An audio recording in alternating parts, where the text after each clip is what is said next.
So I believe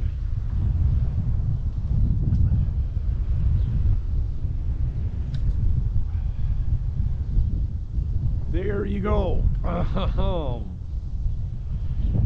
In memory, Special Agent Carter Bound, Special Agent Herman Hollis, Inspector Samuel Cowley, Federal Bureau of Investigation, Chicago Field Police. And as Natalia Crane famously said, you cannot choose your battlefield.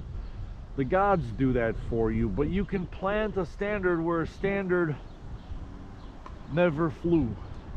In the early 1930s, our nation experienced a dramatic rise in violent crimes and criminal activity.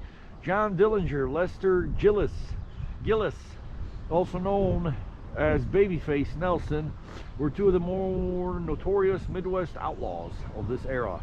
The men and women of Chicago Field Office of the FBI played an important role in combating this crime problem. 3 employees made the ultimate sacrifice.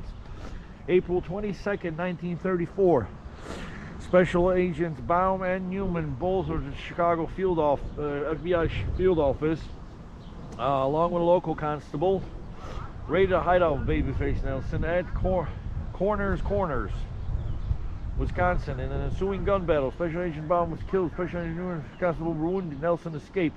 At this site on November 27, 1934, FBI Inspector Samuel P. Cowley and Special Agent Hollis, both of Chicago office, attempted to apprehend then public enemy number 1, Babyface Nelson. A running gun battle ensued along Illinois Highway 14, which ended near the entrance of Langendorf Park. Both Inspector Cowley and Hollis were mortally wounded, as was Nelson. This plaque is dedicated to the grateful memory of these FBI employees.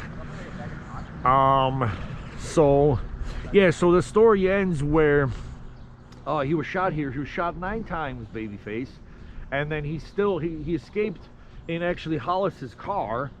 Somehow he got into the cop's car and he escaped, and then his wife just dumped him at some random cemetery in Niles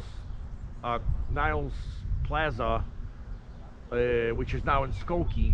So we might go over there if there's anything to the effect. But he was ultimately, Babyface was buried at a cemetery in River Grove. So we might do a little tour of famous Chicago gangsters and their resting places. Anyways, guys, so yeah, great success. We found our plaque. It's about 10:20. I still got some time to kill. Actually, a friend of mine lives in the neighborhood, and I will probably be stopping by his house, so we'll check out the area he lives, which is private, private road, private lake kind of thing, in a very secluded woods, and so we'll try to show some areas like that later. But here's your Park District Fitness and Recreation Center.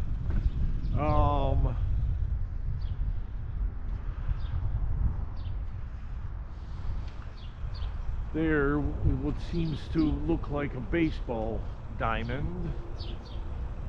There's a football field a little bit further back there, but it's a pretty decent sized park. There's some tennis courts here, guys. Morning. So yeah, very nice looking park.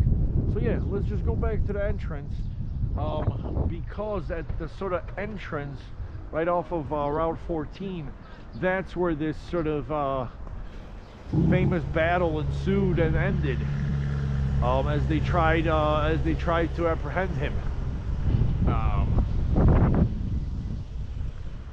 So yeah, let's go back out this way maybe, because I think there's an entrance there and an entrance there. If this is the entrance off of 14, then this is the one. So yeah, it must have been right here, and where this plaque is, man, I'm pretty sure this park wasn't here back in those days. Oh, there's a Village Cycle Sport, guys. 2. Yeah, so yeah, this is Route 14. But what we're gonna do now is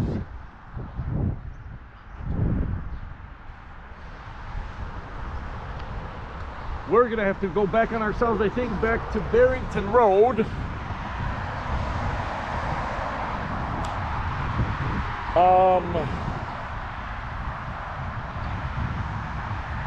Yeah, we're gonna have to go back to Barrington Road.